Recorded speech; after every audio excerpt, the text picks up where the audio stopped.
I am Taisha Moore. I am Aunt Louise's great niece, right? Great niece? Yes. And this is Aunt Louise. And we're going to spend some time today talking with Aunt Louise and learning from Aunt Louise because she is so awesome and amazing. Today is April 1st, 2023. And yes, Aunt Louise got me with an April Fool's joke. She got me, y'all. She totally got me.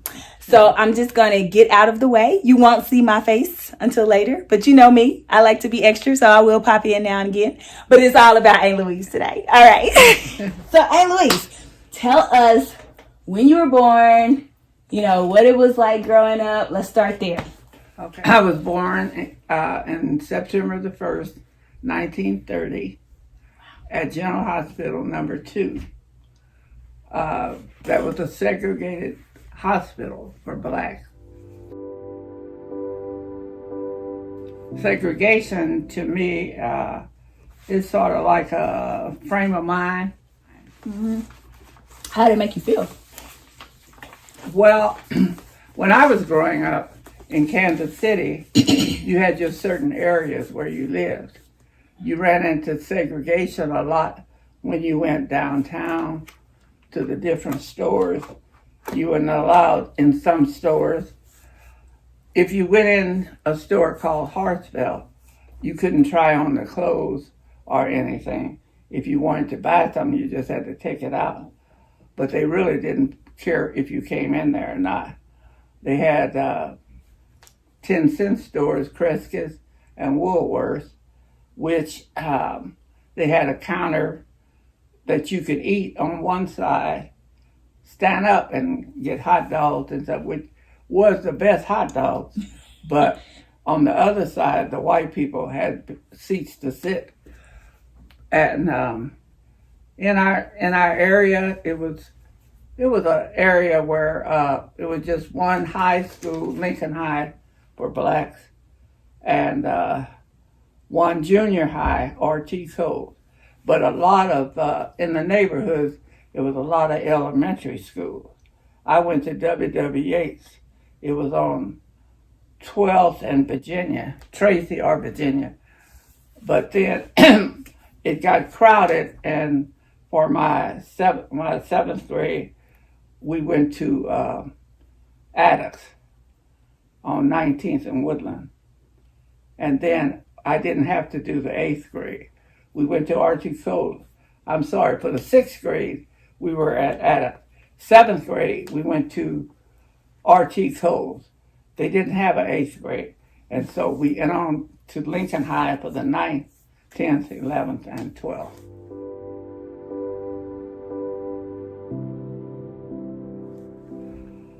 But in our area, you had grocery stores, you had movie theaters, you had shopping areas where they had little clothing stores, they had photograph where people could go and have their pictures made and developed. It was a lot, although it was segregated, but you had your whole area to do whatever you wanted to do. You didn't have to go out of your area to go to the grocery store. But when you wanted to go downtown, that was out of your area.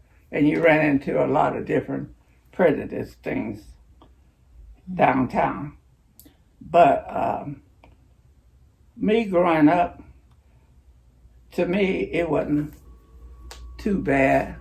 Because you had friends and everything was walking. It wasn't no riding too much. But my mother would give me money when I went to R.T. Cole's, which was quite a way from where we lived. We lived on 10th and Park. My mother would give me money to ride the streetcar. But a lot of times I would take it and go to a candy kitchen that was owned by Jews, and they had best chili dogs, and I would spend my money there and walk home. You like it. You like you some hot dogs, I see. Yeah. But then, instead of going to college, my mother gave me my Cornelius, who I married, I asked my mother and father, could they marry me? Could he marry me? So my mother gave me obligation, and I had signed to go to junior college. They had a junior college right on the campus of Lincoln High School. And my mother gave me she said, either, whichever one, I'm for you. You either get married or you go to college. But men and books don't mix. You get your mind on the man and you'll fail them books. So instead of me getting the books, I decided to get married, which I had a nice church wedding. And then I started having kids.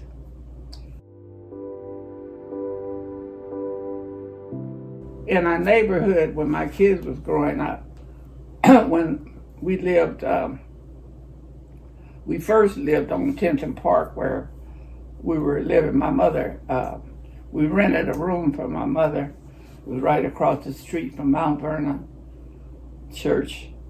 And then we moved over on 19th Street with Neve's parents, and we stayed there. And then we bought the house on 19th in Cleveland. Well, when we bought the house on 19th in Cleveland, black people wasn't allowed to go no farther than 27th Street. And it was a kind of, I think about it now, it was kind of like an incident. Black people could go up to Prospect, but when you get to Prospect, on past to Cleveland, you couldn't live. But when you got to Jackson and Kensington, right in the 13th and 1400 block, blacks, in the 1600 block on Norton, black people could live.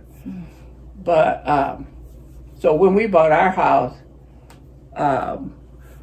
my kids, my oldest son was ready to go to for a second grade, and he couldn't go to the school called Yeager that was right there on 19th in Indiana that didn't even have 100 kids in it. But I had to pay a girl that was going to Lincoln High School to take him back to Attuck School. And it was so segregated that we had to, until my second child got getting ready for kindergarten, that they opened the school up for blacks, and it was blacks and white for a while.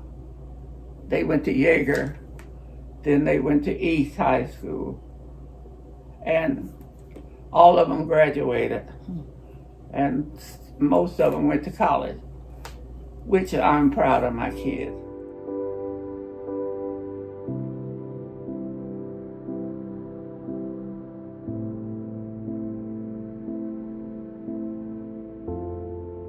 Yeah, they so awesome. And I love this niece that comes over and interviewing me. That's me. And all of my nieces, I think the only place we ever went on the weekend was over to my sister-in-law May's house. Every weekend, that was where we had to go and sit on the porch. But her kids and my kids has always been real close. We always do things together. We love each other. And it's just, I just love my family. Oh my goodness. This is so amazing because I love Aunt Louise. So this is what I'm learning, y'all. Aunt Louise is so amazing and phenomenal. She writes down like all her thoughts and stuff and like notebooks. She has her little papers just about like how she feels about things. She's an artist. She's a writer. She is Queen of Mardi Gras 2023. Yep, she didn't know I was gonna slip that in there. She was announced Queen of Mardi Gras 2023.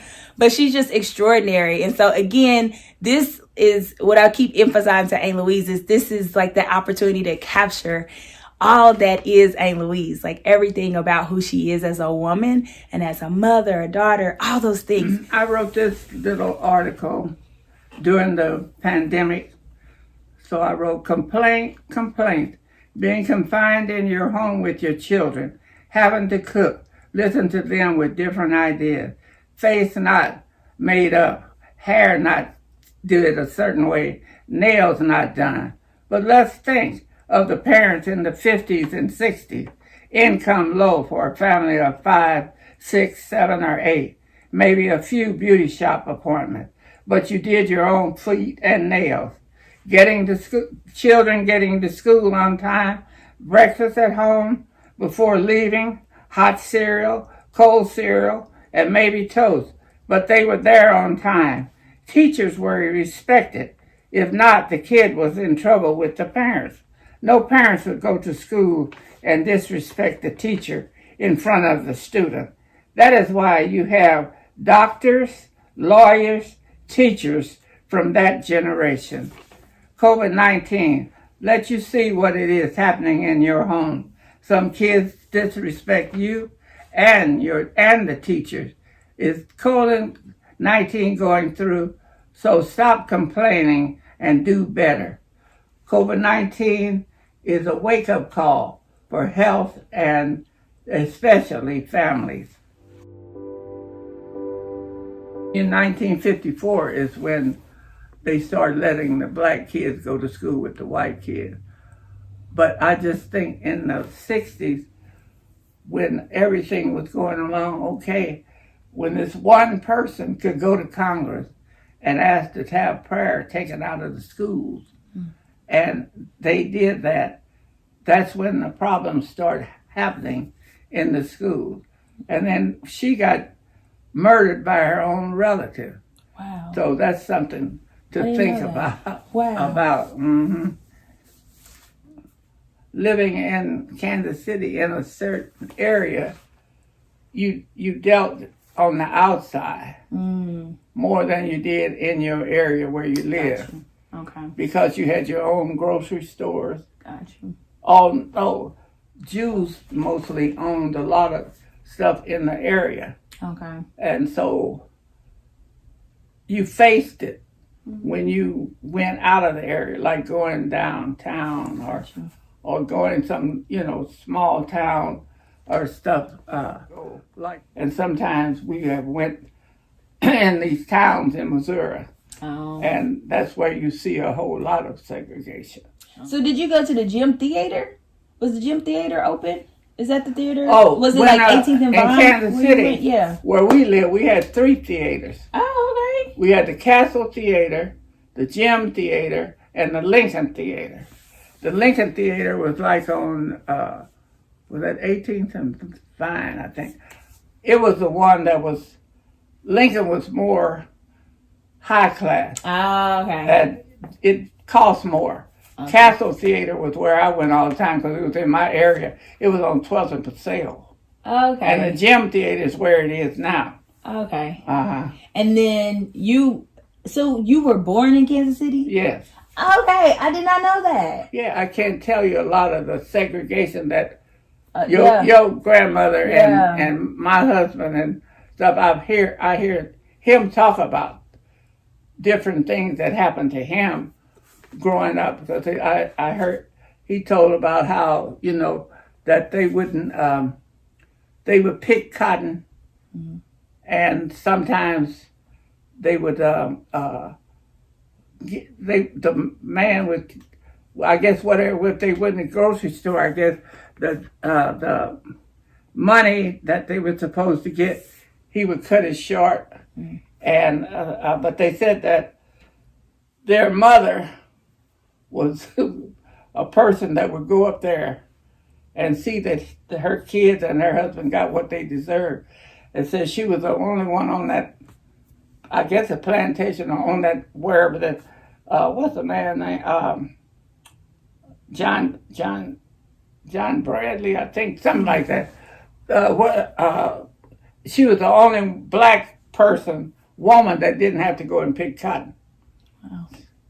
Said they didn't fool with Miss Henderson. Oh, wow. That's what I used to hear Nia and them talk about it. Oh, and that's Carrie, right? That was her name was Carrie, right? Karina. Karina. And that's where Aunt Carrie gets her name. I got her name. Okay. They wanted to name, well, you don't want to put that on there, do you? Yeah, that's all. Oh, they wanted to name her Karina. I said, oh, no, don't give that child that name. So I said, name her Carrie Lang. So that's how she got it. Wow, you named a body. This is Aunt Louise's mom. And you want to tell her name and a little bit about her? Mary Bradshaw. This is Mary Bradshaw. Yay. I love you. Okay. And did she grow up in Kansas City? My mother? Yeah. No. Oh, okay. Got you. Mm-hmm. And then there's a picture. Is that your dad over there in your house? It's my grandfather. That one is my grandfather. That's his brother. Okay, so this But he is looked grandfather. like that in the wintertime. And that's brother. And what's your grandfather's name? Louis Seal. Those grandfather and brother. And so, where were they born though? Down in North Carolina somewhere. Oh, okay. Mm-hmm. And what about your dad? Did you know your dad? Yeah, my dad, he was born in Topeka. Oh, wow. In Topeka, Kansas. Mm-hmm. So then they just met in Kansas City, your dad and your mom? Yeah. This is original Aunt Louise art, and I have this in my house upstairs in the hallway. But that's a piece of art that Aunt Louise created. And then here's another piece of Aunt Louise's art. Gifted, y'all.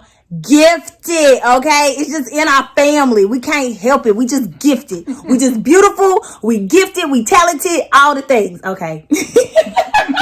I just thought this one up, the man and his wife. Because I saw a picture somewhere, it started like that. But that one, she had a picture of that. I just drew it. Oh, cool. Awesome. Okay, so that's Aunt Louise's artwork and Aunt Louise's writings and a little bit about Aunt Louise's family. So then, Aunt Louise loves to read. I see a ton of books here, so tell me, where did your love for reading come from? My what? Love to read, like all these books that you have? I don't know, I just love to read. And we were in a book club up until the COVID. Oh. So we haven't been doing too much this year. Oh, okay. But we used to have, we were pretty strong for about 10 years. Yeah. Mm-hmm. So let me tell y'all, Aunt Louise is super active. Like, she is always doing something. I want to be like Aunt Louise when I grow up. Like I said, she was Mardi Gras queen for this year, 2023. She's always on somebody's bus going to somebody's event in somebody's state. And somebody casino. Yeah, somebody casino, okay? Aunt Louise be keeping it live and popping. Tell me about that. Like, talk about like just some of the things that you enjoy doing, like the travels when you went to Al Green's, a church, and just the different trips that you take. I know that you went to like the Monarchs Museum not too long ago. Like, talk about that. I like going to Branson to all the, biblical plays. Mm-hmm. We were supposed to go this year, but we didn't because Parks and Rec said they didn't have enough people, so we didn't get to go on the trip. Okay. I think the play this year is Esther. That's cool. So one of the things that Aunt Louise, she's so amazing. Have I said that already? But one of the things that really touched my heart and that, I don't know, it just kind of deepened my connection with Aunt Louise was like right after my mom passed. She invited me to the reunion, her high school reunion, which was Lincoln High School, and I graduated from Lincoln Prep. So it was just like, oh my God, I walked in the same hallways as my Aunt Louise. So tell me a little bit about like your reunion group, because I know you guys do. Yeah, we still have. Yeah, like what year did you graduate? 1947. 1947. What? Lincoln High, getting down. Yeah. And so, like, how have you all just stayed connected throughout that time? Oh, we haven't. We're meeting now every 3 months. Oh, okay. And we're given a scholarship this year because last year, the one that they were given, they never heard from the kid anymore. So they're going to give a new one this year, scholarships to someone going to college. Yeah, and we meet. and we have a nice time. So in our last meeting for the summer, one of our members, she lives with her son out in Raytown, and he has a real big, nice patio and stuff. And we go out there and have a picnic and stuff. But yeah, Aunt Louise went to the prom, y'all. Like, this was just like last year or something, right? Yeah, last year. Last year they had a prom. They're having one this year. Yes, I Aunt don't know Louise be exactly kicking it. when, but they was talking about it the other day. So in this little section, we're going to talk about, I don't know, Aunt Louise will tell you, but I would think that this was her best friend. This was Aunt Louise's ride or die. And her name was Easter May Henderson. And she was my great grandma. And the memories that I have is that at any family function, you would see Aunt Louise and G Gran together, laughing and whispering and talking. And you just knew they was talking about something, somebody, something. But I just want to spend some time and let Aunt Louise talk about her cherished friendship with G Gran. So, when did you guys meet? Oh, I met May when I was still in high school. Oh, when okay. When they moved up to Kansas City. Okay. From Arkansas. Okay. And at that time I was dating Nee, and I would go over to Miss Henderson where they were living, and I met May back in maybe 46. Oh wow! So she had by that time she had Granny at least because Granny. Who? She was Teresa, let me see. When I met May, she was pregnant with your grandma. Okay. So I'm like, that's around that time. Yeah. Wow. So you saw Granny in the womb. I've never seen that. Well, at that time, you didn't go in the room with people. Oh wow. At the hospital, husband, nobody went in room when the person was having the baby. The doctor and the nurse and the patient, they didn't let people come in the room like they do now. After the baby was born, they hold him up to a window. Oh. Okay. That's how you see it. He's like, hey.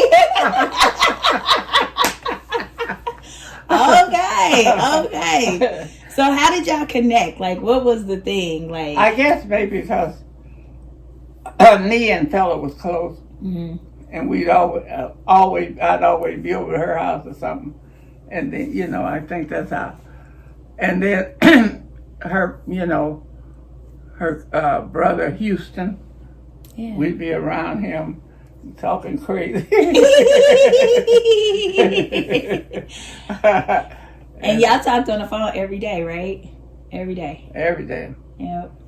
And right now, if May was living, she probably wouldn't know how to take the world, because when things start changing, we'd be on the phone and she said, "Girl, did you see that on the TV?"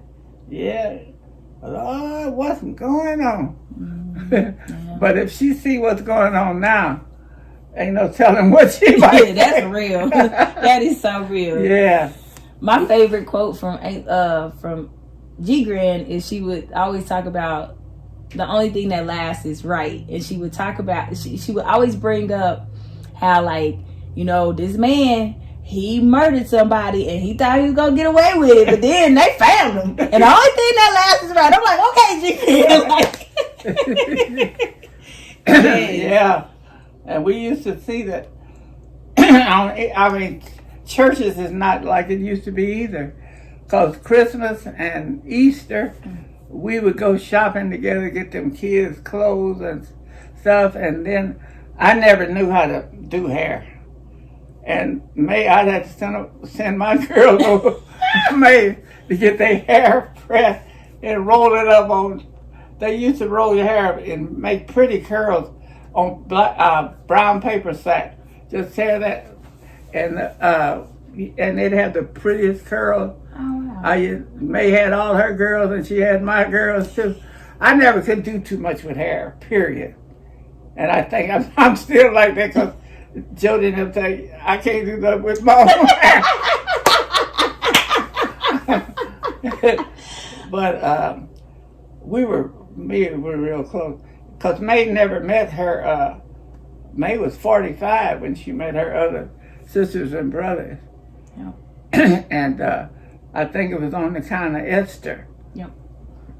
And they had their daddy, we all went everywhere. I guess me and May went everywhere. We all went to Omaha when he was coming. Her father was coming for her to meet him, and they said, when you see, they couldn't find him. So if you see a little man shaking and doing walking around in the airport, no, it was the bus station, said that'll be my daddy, and because he ain't no telling where he is. And I was the first one to find him. Wow. Just walking around in the bus station. Yeah. And so he came, but he was a comical little man. Looked like a little white man. And I was dating this guy and he said, you don't want that old big nigga, do you? I'd be laughing. But me and May had so much fun. Go to the casinos. We go to the casinos so much. May is the best person I've ever seen that could lose money and don't be upset. I got on the bus looking so bad one time because I had lost my money, and May said, "What's wrong with you?" I said, "I lost my money." She said, "Girl, I done lost mine. You look like you done lost your last friend." But May could lose $2,000 and come home just to have enough money to get a pack of cigarettes. I said, "How can you do that?" So this particular time, we went to this casino out of town, and I hate when my hair got gray. May had her money, she was playing good. I left her, she had won about like $1,800. But she always played dollars. I played quarters. At that time, they didn't have pennies. And I was there, and so here comes one of the people working there. Your sister? You got a sister? In here, she's looking. I said, how you know it's me? Well, she said you had white hair. Oh. Gee, Grand. So she said she wanted to see you. I went up there because I had some of her money. I think I had about $800. Give me a little bit of that money. I said, okay. I gave her $500 and I had $300 left. So pretty soon this other girl knew it. She said, I think May's looking for you. I said, oh, she is. It was almost time for the bus to leave. I went in the bathroom and stayed in there. I said, because she ain't going to go home broke this time. I stayed in that bathroom. And so when she came, we got on the bus, she said, well, I got enough money to get me a pack of cigarettes. I said, well, I think you might have a little more than that. What you talking about? I said, here, girl, here's $300. I said, I went and hid in the bathroom so he wouldn't find me. Now that's a friend. That's a friend. He said, how can you hold on to money? I said, shoot, girl. May could lose money, wouldn't even bother. I'd be crying at some of the money she lost. I love it. We went to Vegas one time. Peaches took us, and Peaches went with us. And we got there, and we stayed. We had a room, a hotel room, but we had stayed down. I had stayed all night. We had stayed all night down at May had won about $2,000. My back was hurting so bad. I said, I got to go. I told her, I'm going on upstairs. So I went to the room, had to get in the tub and sit because my back was about to kill me. So then it was time for us to go home. And May had just come up there and got in the bed. And so Peter said, we got to be leaving in a few minutes. And I said, well, May, she just got up here and me got in the bed under cover. I said, it's time for us to go. Shoot, I couldn't get her up. Security had to come. Oh, wow. And wake her up. Oh. And then I had told her, when you go on them trips, you can buy a round trip on on the bus to take you back and forth. I had told her, I said, why don't you get a round trip? Girl, I'm going to win enough money. I said, so, got down there, she didn't have nothing to get on the bus.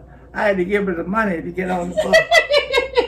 And she had won good money, but it didn't bother her. Oh, wow. I'd have been crying. Yeah, me too. I would have been crying too. I cried. The reason why I haven't been to the boat, the last time I was at the boat, I lost like half of my rent money or something. And I was like, I'm so sorry, God. Oh, forgive me, Jesus. And I ain't never went back. Oh, now that don't bother me, but if I get in the thousands, that bother me. 200 or 300 don't bother me. Man, it bothered me a lot. We had this friend that was on the bus that me and May know, and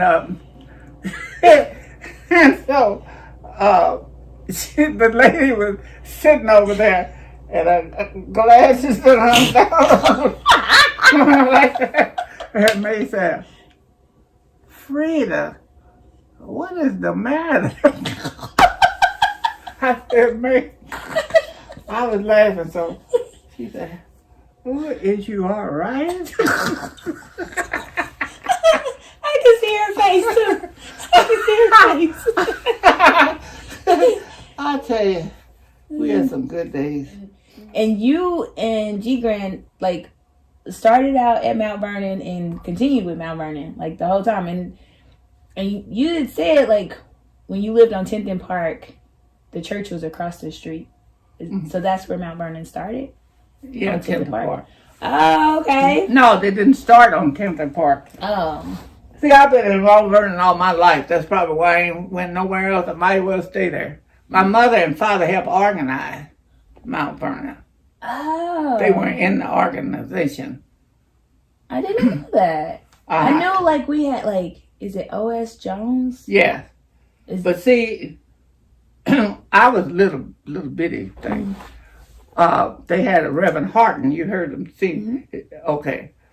He decided to, I think he was going to Highland, but he asked the people, whoever would follow him, they would go, they opened their own church.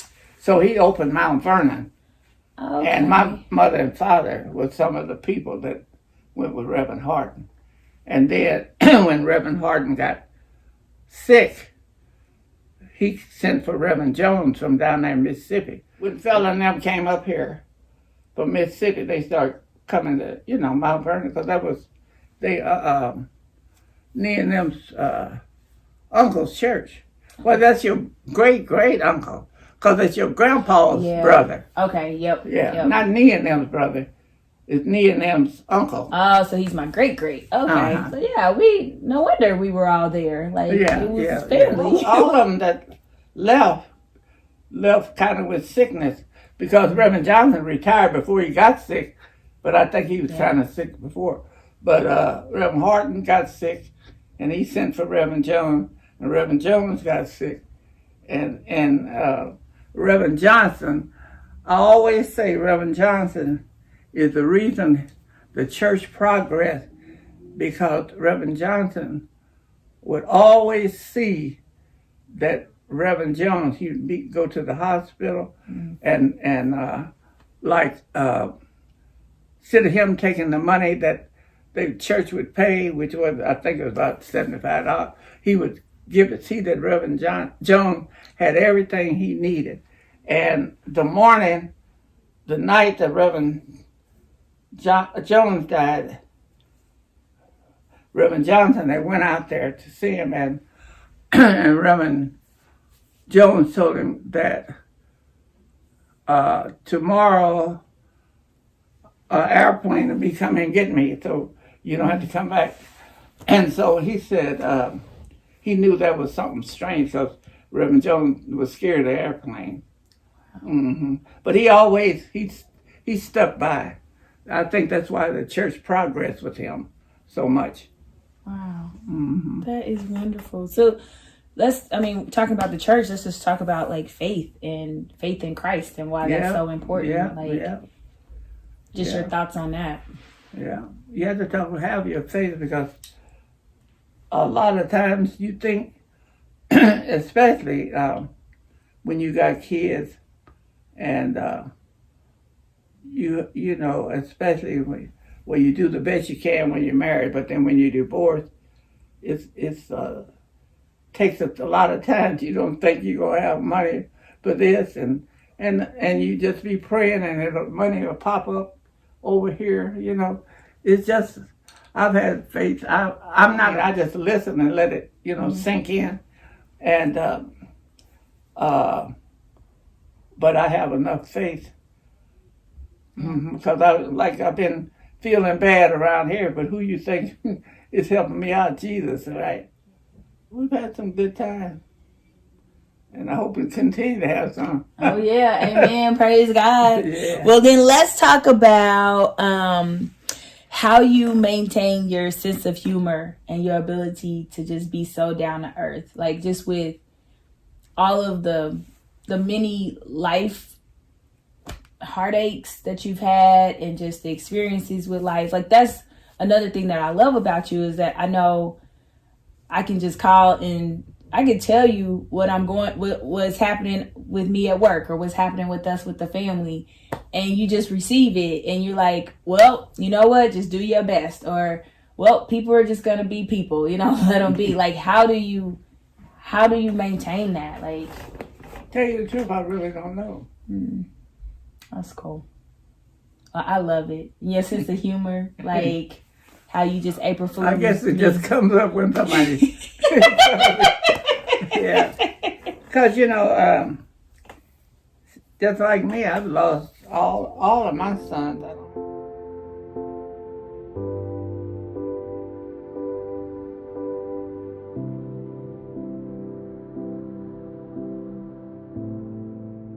I don't have a son. I lost one at an early age. And that's another thing about May.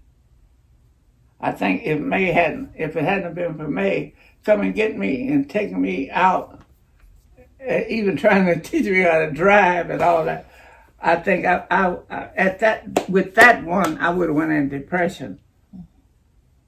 So, and who was that? Huh? Who was that? Michael. He was 8 years old, see. Okay. Got hit by a car.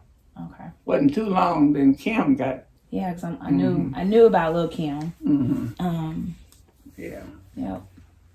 So she was my backbone then, because I didn't have no backbone with my husband. Yep. But and I appreciate that. So you know, life goes on, and you pray and ask the Lord for different things, and you just have to. I guess you just have to be strong. Yeah. Because you can grieve so much till it affects you. If you keep sitting here wondering why this, that, because I'll tell you the honest truth. With Carlos, the death of Carlos, and I'm on a prayer line. All those people was praying, sisters was praying, everybody. When he passed away, I had to pray strong because I was about to lose my faith. Because I had prayed so, and when I talked to him that night, he said they didn't put the thing for his blood pressure or something. And I said, well, be sure you do what they said do. And he said, I am. And then later on in the night, I'm thinking he's doing better, and the doctor calling me. And and then all the people that was praying for him, I had to pray hard to keep myself straight. Yep. Because I'm telling you, I like to lost it. Lost my faith, which is kind of hard to do because the devil's right there. Yeah. He's right there telling you, oh, you know, so-and-so. But then I prayed hard and got, you know. Mm-hmm. Amen. Yeah. So life's a funny thing. Throughout your life, like, where did you work? Like, what were the jobs that you had? I didn't work until Chris was born. Well, no, Jody was and I got me on out with them at research part time. Did you go and work the research? Part I didn't know that. And they had an opening in the evening, and I got on. But then I was pregnant with Chris, and they didn't have where you can go right back. So you kind of laid off or whatever. So when you was pregnant, when you went to have the baby, you got laid off of your job? Yeah, you know, it was a part-time job with no benefits. Oh, okay, okay. See, we worked from 4:45 in the evening till 8:30. That's when they served dinner. We used to serve the dinner to the patient. And then I went back working after I had Chris. She was about 3 months, and they needed somebody, and they called and asked me would I come back. Oh. So that was the first time I had worked. Oh, wow. So then how long did you work in research? 30 years.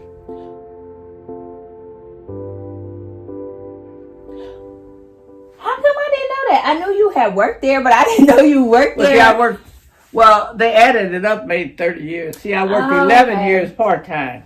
Okay. And Mary Ann, Kim Whitaker's mother, she was a supervisor there. And when I went on full-time, it's become a Mary Ann because I worked in diet control. At that time, I wasn't doing the hostess, diet control, fixing the menus and stuff. And this lady had surgery, and she had messed up, used all her time. She didn't have no time. So Mary Ann had to hire somebody, and she asked me, did I want it? And that'd be from 11 to 7. Oh. And so I told her I didn't know because I didn't want the lady saying that I done took her job. Yeah. So she waited, and then she said she'd have to hire somebody else because if I don't take it, she's going to hire it. She told me that another girl that she was going to hire. I said, well, I'll go ahead and take it. So that's when I started working full-time. And that was I had worked 11 years part-time. Yeah, Mary Ann was my supervisor. Wow, I did not know that. I did not know that you and had worked there. So y'all worked in there together. Yeah, and we used to ride to work. Me, your grandma, Granny worked in research? Yeah, I did not know. Who, May? Oh, I'm talking about no. Teresa. Okay. Me, May, Mamie Jameson. Yeah. And Clotilde. I don't know what Clotilde's last name was. And May used to pick us up. We used to ride. Now I bet that was some kind of good ride to work. What was funny, we had been there, worked there quite a while. And Clotilde got hired. This lady named Clotilde. She went to Palestine. Anyway, her husband knew fella, and he asked fella, would May give Clotilde a ride? And so he said, yeah. May said, yeah, she'd pick her up because she lived like on 30-something in Askew. And when we pulled up in Clotilde, your grandma was crazy. When Clotilde come out there, May tell me, Clotilde, I thought you was dead.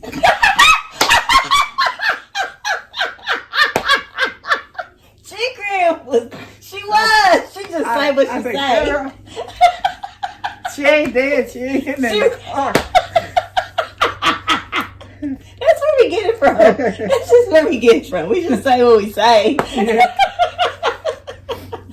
Oh my goodness! And so y'all all work together, like the rest of that 30 years? No. Clotilde, May got fired. What'd she do? She didn't do nothing that day. She got fired. It made like the drink. Mm-hmm. Okay, all them times she came in there and had been drinking, she didn't get fired. The day she hadn't drank, she got fired. and she told, we had this little white lady, Mary Haggard, and she told Mary, when Mary got it, I thought I should have your breath. She said, well, you can fire me because this is the first day I've been sober. Oh, gee, Grant.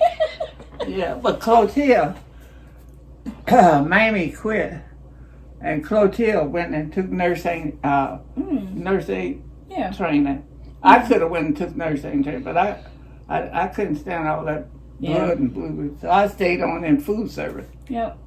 Because they would train you and you make like $45. You remember Pauline Carter? Yeah.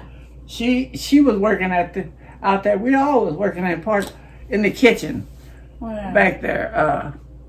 And she went on to nurse aid training. And Miss Brooks, she went on to nurse aid training. And Clotilde, all three of them, I stayed down in food service. Yeah, because you got Leisha her job in research, right? My little sister? Yeah. Yeah, you got her on, and she worked there for a while. Yeah, I got one of Arthur's sons. I never could have called that boy's name right. Jam or something. Not Sadi, that other one. They be asking me about it. I said, where's because he would be not coming. I said, he'll be here.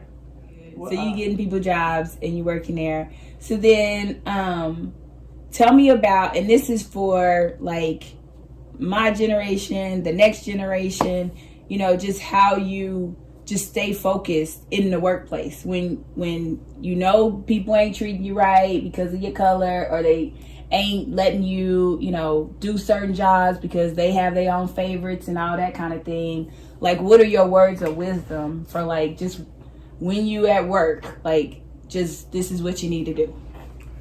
Well, the best thing is just show them what you can do. Yeah. And you can always, they think blacks is always smarter than white. So whatever position it is, and they come to you and ask you, and then they gonna go and ask the white. We just say, well, I really don't know. Mm-hmm. Yep. Because I had to do that. Well, we had a dietitian from Iowa. What was the woman's name? Kate, white dietitian. And she came up here, and see, early in the morning when I used to have to be to work like 4:45, get the menus ready for the, patients and stuff. Well, she would come in, and the diabetic menu, I'd be done filled it out and that something, and she would be asking me questions, and I would tell her. Well, as soon as the other white person come in, she would ask them the same thing. See, they would come in after she did. She'd ask them the same thing she done asked me, and I done told her, and I done showed her on the menu what, So one morning, she came in to ask me. I told her, I don't know. Wait till your friend get here. Mm-hmm. Yep. Same kind of stuff still going on. Same kind of stuff still happened to me. So, yeah. And we had one dietitian came in. I forgot where she was from. Iowa or somewhere. And she told us after a while, because they had told her working with blacks was going to be she's going to have a whole lot of problems, and they were going to do this and do that. And she found out working with us, and she told us what they had told her. Oh. She said, she said, I went back and told my friend they lied. because these are the best people to work with. Wow. Mm-hmm. Wow. So that's what you have to do. Just say, well, I don't think I know. Mm-hmm. Maybe you better ask somebody else. Yep. And do the best that you can do. Right? Be your best self. So then you also worked at the Kauffman Stadium. Oh, yeah. And you did that. That was like your fun job, like just the thing that you just enjoy doing. Like, Yeah, I like how that. did you start with that? How did I get on? Yeah. Mary Hinton. I don't know her. Well, she used to go to our church. Oh. But she died. She was 98. She was. Wow. But she had been in a nursing home. That's probably why you hadn't seen her. Oh, okay. But between her and my neighbor, Jean, Jean Carter, lived next door to Oh, me. yeah. Yep. Well, anyway, both of them was working out there. Okay. So the Jean, I think, really is the one that got me the job.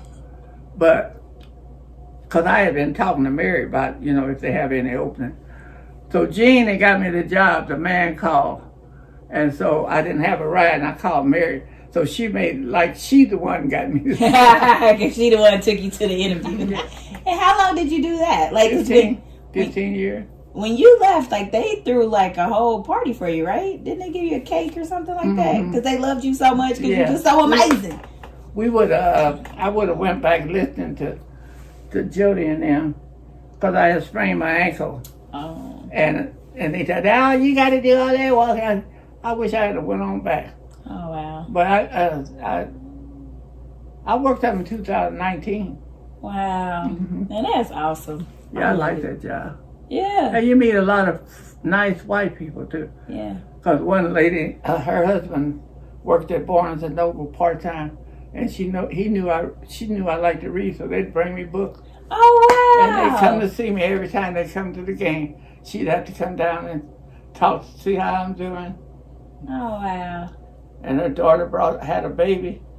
She had to bring the baby out. And the funniest thing, that baby was born, her hair was blonde as what.